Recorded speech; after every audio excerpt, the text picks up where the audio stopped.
Hello and welcome to my YouTube channel Geography with Godara sir. Today we are going to discuss chapter Human Settlement. Book is India People and Economy, book number 2 of class 12th. So we are talking about human settlement. What is the meaning of human settlement? Human settlement means a cluster of varying where human रेजाइड.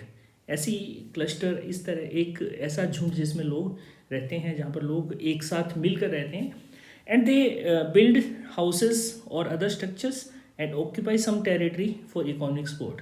यानी कि वो वहाँ पर अपना घर बनाते हैं, कोई अदर स्ट्रक्चर बनाते हैं और कुछ टेरिटरी को ऑक्यूपाई करते हैं, कुछ टेरिटरी को कैप्चर करते हैं और वहाँ पर अपनी इकोनॉमिक सपोर्ट करते हैं. यानी कि एग्रीकल्चर कर रहे हैं, चाहे वो एनिमल रियरिंग कर रहे हैं या वो किसी सेकेंड एक्टिविटी, टर्सरी एक्टिविटी, किसी भी तरह एक्टिविटी की करके वो इकोनॉमिक सपोर्ट प्रोवाइड करते हैं. Settlement very in size and type. Settlement जो है वो साइज और टाइप में वेरी करता है.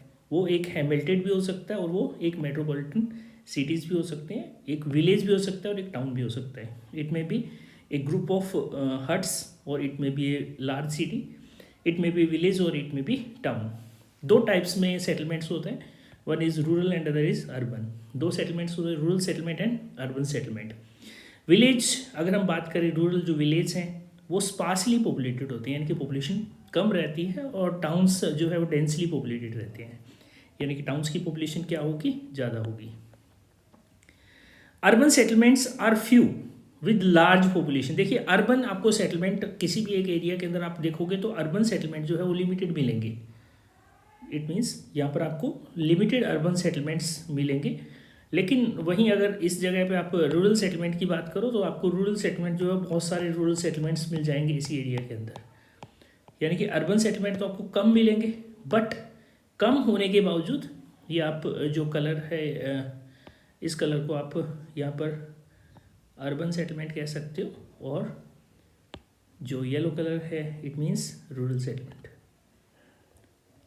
ठीक है.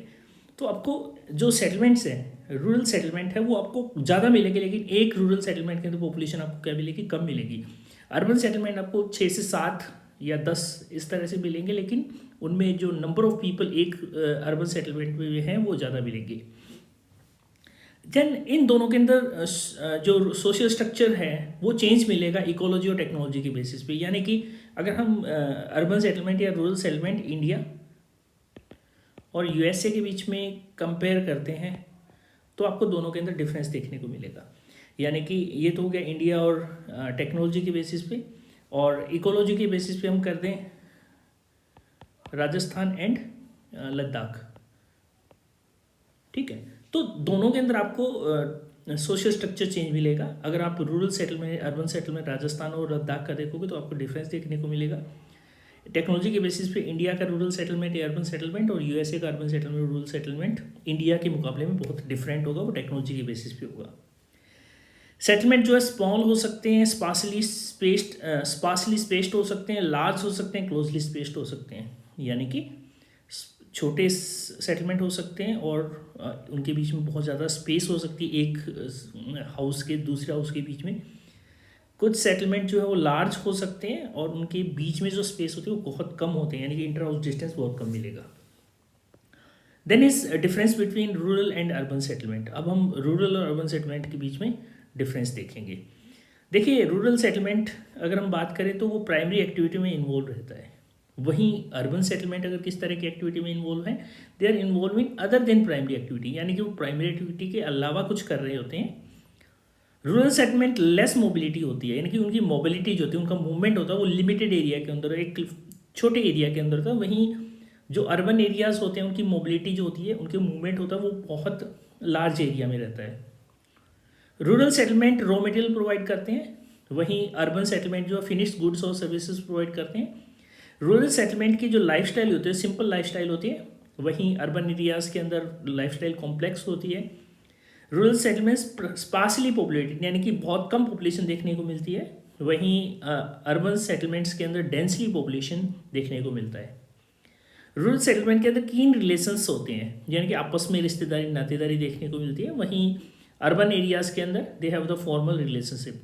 उनके सिर्फ मतलब के रिलेशंस होते हैं, they are formal relations. Rural areas के अंदर जो टेक्नोलॉजी होती है वो बहुत कम होती है, वहीं अर्बन एरियाज़ के अंदर हाई लेवल ऑफ टेक्नोलॉजीज होती है। रूरल एरियाज़ के अंदर जो इंफ्रास्ट्रक्चर होता है वो बहुत लो होता है, अर्बन एरियाज़ के अंदर हाई इंफ्रास्ट्रक्चर। रूरल एरियाज़ में आपको लेस फैसिलिटीज़ मिलेगी, वहीं अर्बन एरियाज़ के अंदर आपको मोर फैसिलिटीज़ मिलेगी। तो इनमें आपको फैसिलिटीज़ के अंदर भी डिफरेंस देखने को मिल जाता है। Then is we talk about rural settlement. Rural settlement जो है वो एक इंटर हाउस डिस्टेंस या बिल्ट अप एरिया के बेसिस पे डिफ्रेंशिएट किया जा सकता है, यानी कि बिल्ट अप एरिया कैसा है और एक घर से दूसरे घर की दूरी कैसी है। इंडिया के जो रूरल सेटलमेंट है उनका यूनिवर्सल फीचर है क्लस्टर्ड या कॉम्पैक्ट, यानी कि इंडिया के जो रूरल सेटलमेंट है उनका यूनिवर्सल फीचर, यानी कि जो हमारी human fundamental of human geography है उसके अंदर लास्ट चैप्टर है जो हमारा डिलीट हो चुका है, उसके अंदर various types of rural settlement दिए गए हैं। तो उनके बेसिस पे हमारा जो rural settlement that is clustered या compact settlement. Then are factors affecting rural settlement. कुछ फैक्टर्स है जो रूरल सेटलमेंट को अफेक्ट करते हैं। First one is physical factor. Physical factor में आ जाता है nature of terrain, altitude, climate and ability of water, यानी कि ये सब फिजिकल फैक्टर्स आ जाते हैं जिसमें टेरेन कैसा है, वहाँ पर एल्टीट्यूड किस एल्टीट्यूड के ऊपर है, क्लाइमेटिक कंडीशंस कैसी है, वहाँ पर वाटर की एबिलिटी है या नहीं। देन सोशल स्ट्रक्चर्स में हमारे पास या एथनिक फैक्टर्स में, कल्चरल एथनिक फैक्टर्स में आ जाता है social structure, caste and religion, यानी कि सोशल स्ट्रक्चर वहाँ पर सोसाइटी किस तरह की है, किस कास्ट के लोग रहते हैं, किस रिलीजन के लोग रहते हैं, इसके बेसिस पे वेरी करता है। सिक्योरिटी फैक्टर में defence against theft and robbery, जहाँ पर थेफ्ट और रॉबरी होती है वहाँ पर सिक्योरिटी फैक्टर की वजह से जिस जगह तो उसमें डिफेंस की तरह जो है सेटलमेंट बनाए जाते हैं। Then are types of rural settlement. We are talking about type of rural settlement. There are 4 types of rural settlement. First is clustered, agglomerated या nucleated settlement. ये एक ही है जिसको हम clustered settlement कह सकते हैं, agglomerated settlements कह सकते हैं, nucleated settlements कह सकते हैं. This settlement is compact या और closely built up area और inter-house distance, यानी कि इसको compact भी कह सकते हैं, इस settlement को compact settlement भी कहा जाता है। ये inter-house distance और क्लोजली बिल्ट अप एरिया के बेसिस पे डिफाइन किया जाता है, यानी कि एक घर से दूसरे घर की दूरी बहुत कम होती है और जो घर हैं वो बहुत पास पास होते हैं। ये किसी फार्म, बैरन या पास्चर्स के द्वारा सराउंडेड होगा। ये किसी जियोमेट्रिकल शेप में मिलेगा, यानी कि वो रेक्टेंगुलर हो सकता है, लीनियर हो सकता है, रेडियल हो सकता है, किसी एक जियोमेट्रिकल शेप में आपको मिल जाता है ऐसे सेटलमेंट्स। ये ऐसे कहाँ पर मिलेंगे? ये हमें फर्टाइल एलुवियल प्लेन्स जो नॉर्दर्न प्लेन्स हैं वहाँ भी इस तरह के सेटलमेंट्स मिल जाते हैं। नॉर्थ ईस्टर्न स्टेट्स में ऐसे सेटलमेंट्स मिल जाते हैं। नागालैंड और बुंदेलखंड में डिफेंस पर्पस की वजह से, यानी कि डिफेंस की वजह से नागालैंड और बुंदेलखंड, और राजस्थान में वाटर की स्कार्सिटी जिस एरिया में वहाँ पर ऐसे सेटलमेंट्स मिल जाते हैं। We discussed about clustered settlement, agglomerated, nucleated settlement, ये एक ही नाम है। किसी भी क्वेश्चन में कोई भी नाम पूछा जा सकता है। तो आपको ये क्या होता है, कॉम्पैक्ट या closely built up area inter house distance के बेसिस पे वेरी करता है। इसके चारों ओर फार्म, बैरन्स या वेस्ट पास्चर्स देखने को मिल जाते हैं। ये जियोमेट्रिकल शेप में होते हैं, रेक्टेंगुलर, लीनियर, रेडियल एटसेट्रा। कहाँ मिलेंगे? एलुवियल फर्टाइल प्लेन जो हमारा नॉर्दर्न प्लेन से वहाँ मिल जाते हैं, नॉर्थ ईस्टर्न स्टेट्स में मिल जाते हैं। डिफेंस पर्पज़ की वजह से नागालैंड और बुंदेलखंड में मिल जाते हैं, और राजस्थान में वाटर की स्कार्सिटी की वजह से मिलते हैं। Then we will discuss about semi clustered या फ्रेगमेंटेड सेटलमेंट, यानी कि आप यहाँ पर देखोगे कि एक रिस्ट्रिक्टेड एरिया के अंदर आपको फ्रेगमेंटेशन, यानी कि जो मेन एरिया है विलेज का, वो जो डोमिनेटिंग कम्युनिटी है, जो लैंडलॉर्ड कम्युनिटी है, वो ऑक्यूपाई कर लेती है, और इसके एक फिक्स एरिया के अंदर, यानी एक रिस्ट्रिक्टेड एरिया है उसके अंदर ही आपको फ्रेगमेंटेशन देखने को मिलेगा। बाहर के जो आउटर शोर है वहाँ पर, बाहर वाली जो शोर है वहाँ पर, यानी कि इन ये जो मेजर एरिया है ये डोमिनेटिंग कम्युनिटी ने कैप्चर कर लिया है, और जो मिनियल वर्कर हैं या जो लेबर क्लास है उनको बाहर जाने के लिए मजबूर कर दिया जाता है, ये वो फिर अपनी मर्जी से बाहर चले जाते हैं। ऐसे सेटलमेंट्स आपको राजस्थान और गुजरात में देखने को मिलते हैं, यानी कि जो मेजर लैंड है, गांव का जो मेन हिस्सा है वो लैंडलॉर्ड जो या डोमिनेटिंग कम्युनिटी है उन्होंने कैप्चर कर लिया, और बाहर की जो एरिया है उनको मिनियल वर्कर उनको फोर्स्ड या वो अपनी मर्जी से सेटल कर दिया आउटर फ्लैंक्स ऑफ विलेज के अंदर।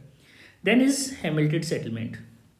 हेमिल्टेड सेटलमेंट जो बहुत सारी यूनिट्स मिलकर एक विलेज बनाती है। यानी कि छोटे छोटे छोटे छोटे जो यूनिट्स हैं वो दूर दूर बसे होते हैं और ऐसे कई सारे यूनिट्स मिलकर एक विलेज बनाते हैं। यानी कि ऐसे यूनिट्स दूर दूर थे, हो सकता है कि इनके 1 किलोमीटर का डिस्टेंस हो, 2 किलोमीटर का डिस्टेंस हो, कई सारे यूनिट्स मिलकर एक विलेज बनाते हैं। और इन जो विलेज हैं इसको पन्ना, पारा, पाली, नागला, ढानी के नाम से जाना जाता है। यानी कि they have various names in the different parts of country. इनको कहीं पे पन्ना कहा जाता है, कहीं पारा कहा जाता है, कहीं पाली कहा जाता है, कहीं नागला कहा जाता है, कहीं ढानी कहा जाता है। फ्रेगमेंट जो है वो सोशल एथनिक बेसिस पे होती है। यानी कि ये जो फ्रेगमेंटेशन है, यहाँ पर कोई एक कास्ट के या एक रिलीजन के लोग रह रहे हैं, दूसरी जगह दूसरे रिलीजन के या दूसरे एथनिक सिटी के लोग, कल्चर के लोग रह रहे हैं, तो इसके बेसिस पे ये फ्रेगमेंटेशन देखने को मिलता है, mean division.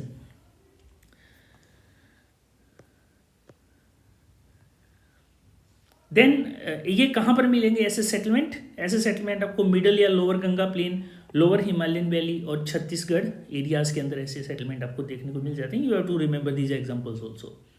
After that is disperse या आइसोलेटेड सेटलमेंट। डिस्पर्स या आइसोलेटेड सेटलमेंट जो है ये कुछ हट्स या हैमल्ट्स जो हैं वो रिमोट जंगल, स्मॉल हिल्स, फार्म या पास्चर स्लोप्स के ऊपर मिल जाती हैं। यानी कि बहुत दूर दूर, एक घर से दूसरा, जो एक हट से दूसरी हट बहुत ज़्यादा दूर होगी।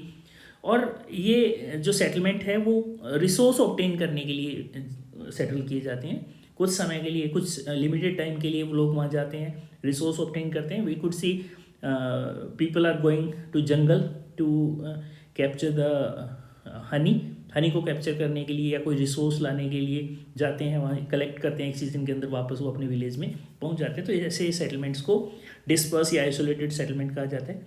ये आपको ज़्यादातर जो हिली एरियाज़ हैं, हिली स्टेट्स हैं, वहाँ देखने को मिलते हैं, like Meghalaya, Uttarakhand, Himachal Pradesh and Kerala are the examples.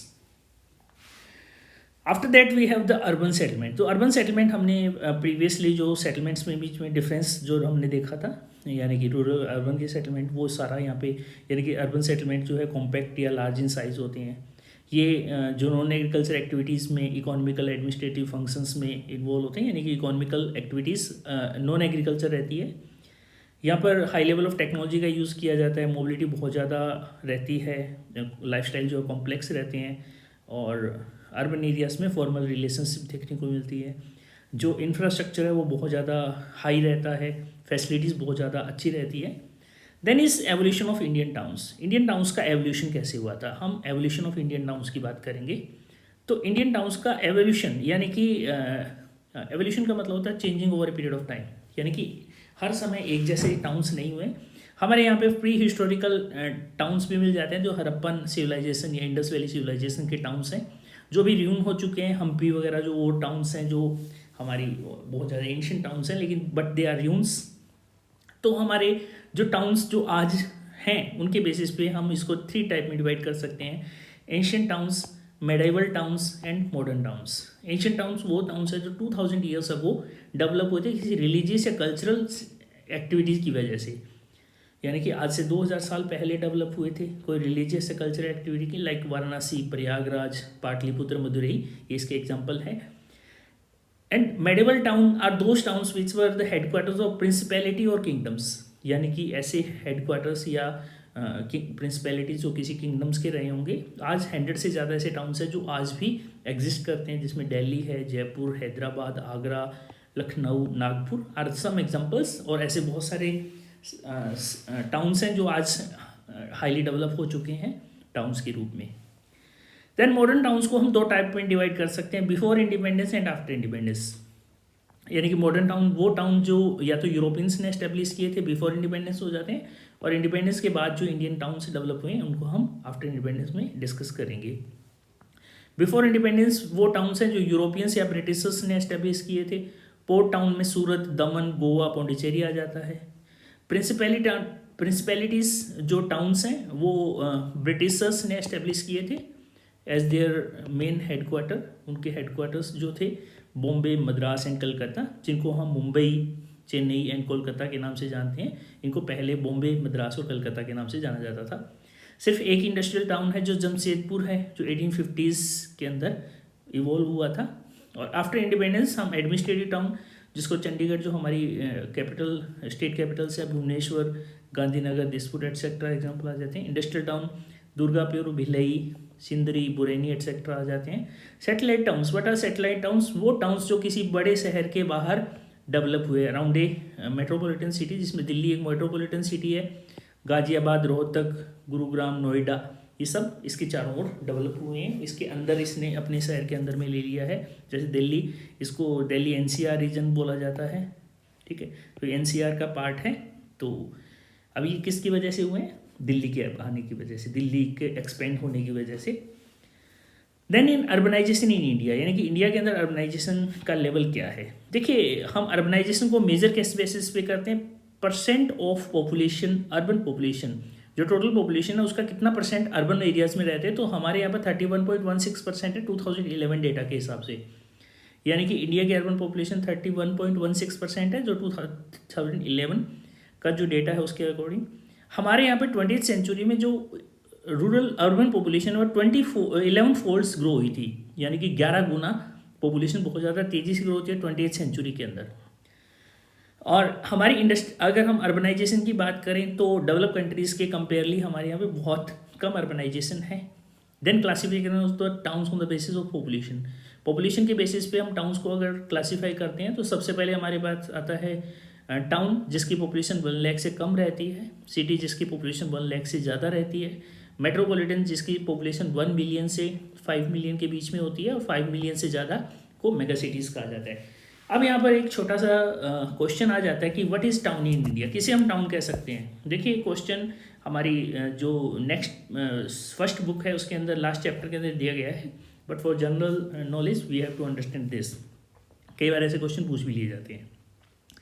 एक ऐसा एरिया जिसके अंदर 75% नॉन प्राइमरी एक्टिविटी कर रही है, 75% पॉपुलेशन नॉन प्राइमरी एक्टिविटी कर रही है, जिसकी पॉपुलेशन 5000 से ज़्यादा हो, वहाँ पे कोई ऑफिस होना चाहिए, चाहे म्यूनसिपल कॉर्पोरेशन हो, म्यूनसिपैलिटी या कोई एडमिनिस्ट्रेटिव ऑफिस हो, उसको हम टाउन कह सकते हैं। यानी कि ऐसा एरिया जहाँ पे 75% पॉपुलेशन नॉन एग्रीकल्चर एक्टिविटी कर रही है, नॉन प्राइमरी एक्टिविटी कर रही है, 5000 से प्लस पॉपुलेशन है, और वहाँ पर कोई एक हेडक्वार्टर हो सकता है, कोई ऑफिस हो सकता है, उसमें म्यूनसिपल कॉर्पोरेशन हो सकता है, म्यूनसिपैलिटी हो सकती है, या अदर एडमिनिस्ट्रेटिव ऑफिस हो सकते हैं।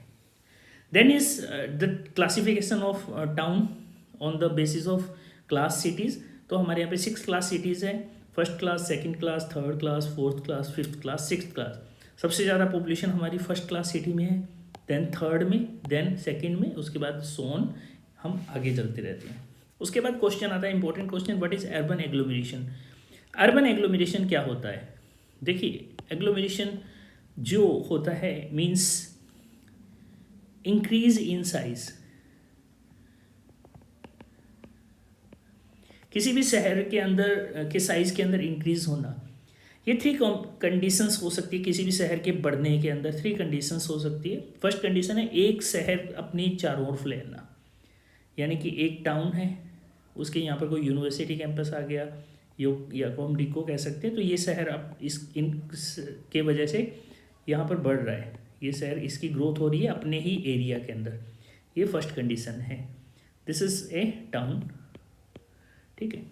सेकंड कंडीशन है एक टाउन है, ये टाउन है, ये सेकंड टाउन है, ये दोनों टाउन आपस में मिक्सअप हो गए हैं, ये दोनों टाउन एक दूसरे के आसपास होने की वजह से मिक्सअप हो गए हैं, ये सेकंड कंडीशन है। थर्ड कंडीशन है एक मेजर सिटी है।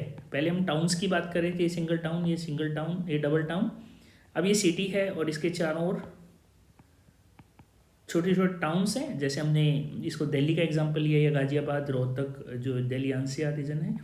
अब ये क्या हो गया, आपस में मिक्सअप हो गया, यानी कि एक इस शहर ने इन सबको अपने अंदर में ले लिया। तो ये थर्ड कंडीशन, यानी कि पहली कंडीशन एक टाउन है, एक तरफ हमने ले लिया कि ये कोई यूनिवर्सिटी बनी हुई है इस टाउन की इस तरफ रिको है, तो यहाँ पर जब ये बने तो यहाँ पर धीरे धीरे बीच में सेटलमेंट्स आना शुरू हो गया और ये टाउन ग्रोथ होगी, आउट ग्रोथ होगी। इट्स टाउन आउट ग्रोथ, तो ये फर्स्ट कंडीशन है। सेकंड कंडीशन एक टाउन था, दूसरा टाउन यहाँ था, इसके बीच में रोड बनने की वजह से या कोई इंडस्ट्री आने की वजह से यहाँ पे बीच में आपस में दोनों टाउन्स मिक्सअप हो गए, सेकंड कंडीशन ये हो जाती है। थर्ड कंडीशन के अंदर एक सिटी है और बहुत सारे टाउन्स हैं, और ये टाउन्स, ये सिटी जैसे जैसे बढ़ रही है, इसकी आउटग्रोथ हो रही है, तो ये इन सारों को अपने अंदर ले लेती है। This is third condition. सबसे बड़ा अर्बन एग्लोमेरेशन है ग्रेटर मुंबई के अंदर, उसके बाद दिल्ली, कोलकाता, चेन्नई, बेंगलुरु, हैदराबाद आ जाती हैं। इनकी सबसे ज़्यादा आउटग्रोथ कौन सी सिटी कर रही है? Greater Mumbai. Then is functional classification of a town. देखिए कोई भी टाउन का एक फंक्शन नहीं है, उसके वेरियस मल्टी फंक्शंस हो सकते हैं। एक टाउन के बहुत सारे फंक्शंस हो सकते हैं। अब ये जो चैप्टर है हमारा, ये जो टॉपिक है, इसके अंदर हम ऑन द एडमिनिस्ट्रेटिव अगर बात करें तो एक शहर जिसको एडमिनिस्ट्रेशन हेडक्वार्टर यानी कि किसी भी स्टेट के कैपिटल बनने की वजह से एडमिनिस्ट्रेशन आया और उसकी वजह से वो टाउन ग्रो हुआ, लाइक चंडीगढ़ जो भी हमारे, न्यू दिल्ली है, भोपाल है, शिलोंग है, गुवाहाटी है, इम्फॉल है, all these are capitals. Industrial town जो इंडस्ट्री की वजह से डेवलप हुआ, जिसमें Mumbai, Salem, this are the examples are very important, you have to remember the example. Modinagar, Jamshedpur, Hooghly, Bhilai, Coimbatore, ये टाउन्स किसकी वजह से डेवलप हुए? मेजर इंडस्ट्री की वजह से। ट्रांसपोर्ट टाउन, इसमें हम दो ट्रांसपोर्ट टाउन कह सकते हैं, एक पोर्ट टाउन हो गया और दूसरा इनलैंड ट्रांसपोर्ट हो गया। पोर्ट टाउन जो इंपोर्ट या एक्सपोर्ट की वजह से डेवलप होते हैं, और इनलैंड ट्रांसपोर्ट जो किसी भी मेजर एरिया के आने की वजह से, बीच में सेंटर होने की वजह से आसपास से जो भी ट्रांसपोर्टेशन हो रहा है तो वो मेन हब बन जाता है। कमर्शियल टाउन्स की बात करें तो कमर्शियल टाउन जो है वो ट्रेड एंड कॉमर्स की वजह से डेवलप होते हैं। कोलकाता, सहारनपुर, सतना एग्जाम्पल है इसके। माइनिंग टाउन जो है वो मिनरल्स रिच एरियाज़ के होने की वजह से, जैसे रानीगंज, झारिया, दिग्बोई, अंकलेश्वर, सिंगरौली एट्सेट्रा, जो माइनिंग एक्टिविटी की वजह से। आर्मी कंटेनमेंट टाउन, जो आर्मी यानी कि गैरिसन टाउन कहा गया है। गैरिसन मीन्स जो आर्मी बेस है, जिसमें अम्बाला, जलंधर, माओ, बबीना, उधमपुर एट्सेट्रा है। रिलीजियस या कल्चरल टाउन, ऐसे टाउन्स जो रिलीजियस या कल्चरल एक्टिविटी की वजह से डेवलप हुए हैं। Varanasi, Mathura, Amritsar, Madurai, Puri, Ajmer, Pushkar, Tirupati, Kurukshetra, Haridwar, Ujjain. Then is tourist town, जो टूरिस्ट रीजन की वजह से Nainital, Mussoorie, Shimla, Pachmarhi, Ooty, Mount Abu etcetera. Then is smart city, last topic smart city. देखिए स्मार्ट सिटी है क्या?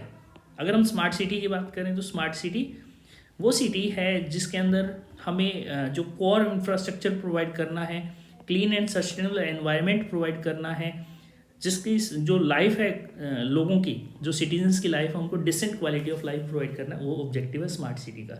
यानी कि ऐसी सिटी जिसका कोर इंफ्रास्ट्रक्चर हो, अच्छा इंफ्रास्ट्रक्चर हो, जिसके क्लीन एंड सस्टेनेबल एनवायरनमेंट हो, जहाँ पर जो सिटीजन्स हैं, वहाँ के रहने वाले लोग हैं, उनको डिसेंट क्वालिटी ऑफ लाइफ मिल सके। ऐसे जो स्मार्ट सिटीज़ हैं वो मिनिमम रिक्वायरमेंट के ऊपर सभी को फैसिलिटीज़ दे सके, लेस वेलेबल हो डिज़ास्टर को, यानी कि कम से कम डिज़ास्टर हो, कम से कम रिसोर्सेज और चीपर से चीपर सर्विसेज उनको प्रोवाइड कर सके। ऐसा एरिया डेवलप करना, ऐसा सिटी डेवलप करना जो दूसरी सिटीज़ के लिए मॉडल की तरह काम करे, दूसरी सिटीज़ को एस्पायर करे, इसको स्मार्ट सिटी मिशन कहा गया है। Then are the mega cities. सबसे पहले हमारा मेगा सिटी आता है दिल्ली। दिल्ली है हमारा यहाँ पर mega city. Then Mumbai, then Bengaluru, Chennai, Hyderabad and Kolkata. These are our mega cities. Delhi, Mumbai, Bengaluru, Chennai, Hyderabad and Kolkata, and these are the centres. यहाँ पर है, यहाँ है, यहाँ है। This is Delhi, this is Kolkata. Okay, I hope you understand very well. Thank you and have a nice day.